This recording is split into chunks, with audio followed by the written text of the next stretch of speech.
Donc, 4.4.2. Je m'en vais dans une rencontre. Qu'est-ce que j'amène à part ma connaissance des exemples de questions? Toutes ces choses-là. Donc, je m'en vais faire de l'argent. Qu'est-ce que j'amène pour le client?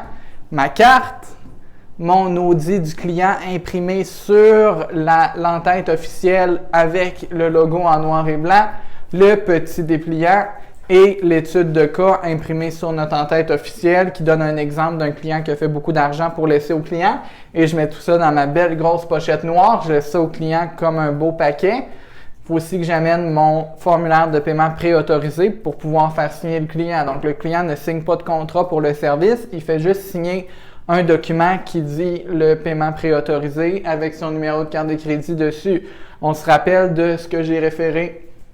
Ce à quoi j'ai référé plus tôt, le client est toujours perdu, donc vous devez, une fois qu'il vous a donné son argent, il tombe en bas d'un précipice, vous devez lui apprendre tout ce qui va se passer étape par étape pour pas qu'il soit confus, qu'il comprenne exactement ce à quoi il doit s'attendre pour avoir un service de qualité. Deuxième chose, notre point de vente par rapport aux compétiteurs, c'est que le retour sur investissement pour le client est excellent. Par contre, on ne met jamais des attentes qu'on ne peut pas garder. On ne promet jamais de résultats de chiffres précis. On ne dit pas au client, vous allez faire 1000, 2000, 3000, 4000 $. On ne dit jamais au client, vous allez faire 1, 2, 3, 5, 10 fois votre retour sur investissement.